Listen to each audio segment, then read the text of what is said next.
Paul Stéphane Menunga, beaucoup de détresse sur ces visages lorsque l'on sait que l'on travaille justement pour prévoir ou alors garnir ces derniers jours et que au soir de sa vie, on se retrouve assis à même le sol en train de tendre les bras vers le ciel. Comment est-ce qu'on explique qu'on en soit arrivé là avec ces exemples qui se multiplient dans la République? On ne peut qu'être écœuré. Ouais. On ne peut qu'être écœuré. Et là, c'est le spécialiste des ressources humaines qui parle, c'est même pas le politologue. C'est pour dire que c'est un problème de système politique. Quand on crée une institution, c'est pour résoudre un problème. Mais quand vous analysez le monde du travail au Cameroun, vous allez vous rendre compte que Matt Jenny, c'est l'arbre qui cache la forêt. Il y a même les travailleurs qui n'ont pas de numéro de sécurité sociale. Mais on a un ministère du travail et de la sécurité sociale. On a les délégués du travail et de la sécurité sociale qui doivent faire quoi? Inspecter dans les entreprises pour se rassurer que, parce que la loi donne 8 jours à un employeur pour vous immatriculer. La loi, elle est là. La loi dit que quand je vous recrute dans mon entreprise, j'ai 8 jours pour vous immatriculer. Et la loi m'oblige, il y a même des sanctions derrière cette loi. Ça veut dire que l'inspecteur ou le délégué du travail, quand il vient faire son inspection en entreprise, doit se rassurer que chaque employé est dépositaire d'un numéro de sécurité sociale, mais ils ne le font généralement pas. Je sais de quoi je parle parce que j'ai accompagné les visites des inspecteurs du travail. Généralement, ils viennent pour les enveloppes que l'employeur a gardées. Aïe. Au lieu de faire le travail. Là, j'assume ce que je dis. Je dis, c'est le gestionnaire des ressources humaines qui parle, qui a travaillé et avec les blancs et avec les noirs. Donc, je dis ce que j'ai généralement vécu. Et beaucoup de personnes ne le démentiront pas. Donc, généralement, quand ils viennent en entreprise, au lieu d'inspecter, ils viennent prendre les enveloppes que l'employeur a gardées pour eux. Quand ils viennent, ils ne font même pas le travail, ils déchargent sur le DRH. Et il ne veut même pas savoir si on a reversé. C'est très grave ce que vous dites. Je dis la vérité. Je dis que je dis la vérité. Je dis tout haut ce qu'on dit tout bas. Quand il décharge sur le DRH, il ne fait même pas son travail d'inspection. D'un. De deux, il y a d'autres employeurs qui vont même plus loin. Ils vous coupent des cotisations sociales qu'ils ne reversent même pas. Ouais. Je me rappelle, et ça c'est l'histoire de ma grande sœur, elle enseignait dans une école dont je vais taire le nom. Et chaque jour, elle me dit qu'elle est affiliée à la CNPS. On lui coupe 5 000 francs. Et moi, en tant qu'expert, je lui dis que c'est quelle CNPS qu'on te coupe 5 000 francs? C'est stratifié. On ne peut pas te couper 5 000 francs depuis que tu es entré parce que ton salaire doit augmenter et il y a une manière de calculer la CNPS. Je lui demande que tu as un numéro de sécurité sociale. Elle me dit que le numéro de sécurité sociale, c'est quoi? Wow. C'est là où je lui dis que ça veut dire qu'en fait, ton employeur coupe ton argent, il ne reverse même pas. Effectivement, il est arrivé qu'il coupe son argent depuis 5 ans. Il ne reverse même pas. Donc, dans toute l'école, là, il coupe à tout le monde 5 000 francs. Il dit qu'il reverse à la CNPS. Il ne reverse pas. Qui doit donc faire ce travail de veille? C'est l'inspection du travail. Parce que c'est le rôle de l'inspection du travail. Quand il parle de l'inspection du travail, il s'agit du ministère du Travail et de la Sécurité sociale qui est la tutelle de la CNPS. Généralement, on accuse la CNPS pour rien. Quand vous avez cotisé à la CNPS vous paye votre argent. Quand vous voyez que la CNPS ne vous paye pas, c'est que l'employeur n'a jamais reversé votre argent au niveau de la CNPS ou votre argent n'est jamais arrivé. Parce que les travailleurs accusent souvent la pauvre CNPS pour rien. Les gens qu'ils doivent accuser, c'est l'employeur et le ministère du Travail qui doivent faire en réalité leur travail. Et je sors en disant que c'est normal que les gens perçoivent 22 000. Vous savez pourquoi? Non. Parce qu'avant 2015, parce qu'il y a un décret de 2015 où le président vient revaloriser ce qu'on appelle le salaire cotisable calculé, qui passe de 300 000 à 750 000 francs. Ça veut dire qu'avant 2015, vous pouviez avoir un salaire de 2 millions, mais on calculait votre pension vieille sur la base de 300 000. Ça faisait donc que tu pouvais aller en retraite et te retrouver avec 50 000 francs de salaire. Donc c'est normal que les pères que j'ai vus à la télé se plaignent aujourd'hui qu'ils soient à la retraite et ils touchent 22 500. Vous comprenez qu'il y a un gros travail à faire, une grosse réforme à faire dans le monde du travail. Et moi, je félicite la CNPS, ça beaucoup de gens ne le savent pas.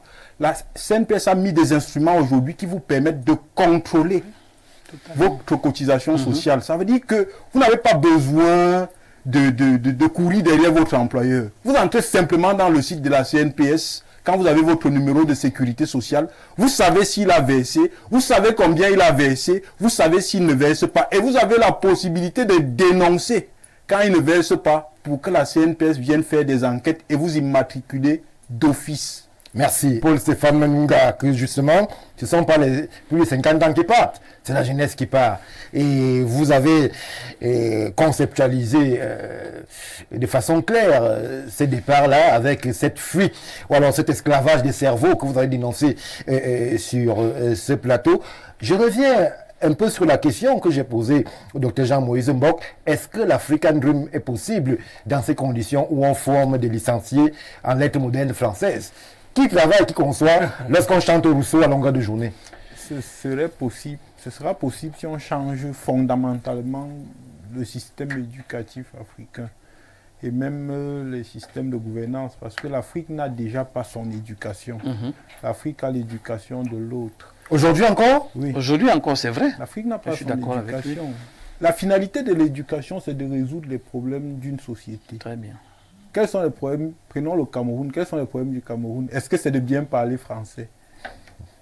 Ou de savoir, ou de connaître l'histoire de Mao Tse-tung, de Chiang Kai-shek et de Mussolini? Ce n'est pas ça le problème du Cameroun. Justement, le problème du Cameroun, c'est de créer les emplois. C'est de permettre que les gens puissent payer un régime de planton au marché à 1000 francs. Voilà nos problèmes. Ça veut dire qu'on doit repenser le système éducatif camerounais. Au lieu de fabriquer 6000 licenciés comme soit fabrique par un endroit, autant mieux fabriquer 15 000 licenciés en agriculture. Même pas. Avec des spécialités. Des bacs techniques. Oui, en agriculture. Avec des spécialités, ça veut dire, moi je suis spécialisé dans le plantain. Quand on me donne 100 mètres carrés, je suis capable de vous produire le plantain sur 100 mètres carrés et vous êtes impressionné. Au lieu de très bien parler français, d'accorder l'adjectif qualificatif, on n'a pas besoin de ça actuellement en Afrique. Et qu'on les finance, qu'on les appuie sérieusement. On n'a pas besoin de ça actuellement en Afrique. Et on doit sérieusement combattre l'immigration. Je vais vous dire pourquoi on doit combattre l'immigration. Parce que les gens ne voient pas le danger qui se cache derrière. J'aime bien cet auteur en management qui dit que les ressources humaines ne sont pas les ressources les plus importantes d'une entreprise. Elles sont l'entreprise. Les ressources humaines ne sont pas les ressources les plus importantes d'un État. Elles sont l'État. Vous pouvez avoir toutes les ressources dans votre pays. Si vous n'avez pas la bonne ressource humaine, vous n'allez jamais optimiser les différentes ressources que vous avez. Mais quand on vient donc piocher les bonnes ressources que vous avez passé le temps à former, c'est pour que vous continuez à vendre vos ressources de façon brute à ceux qui viennent prendre vos ressources. Donc on doit sérieusement dénoncer l'immigration, qu'elle soit clandestine ou légale.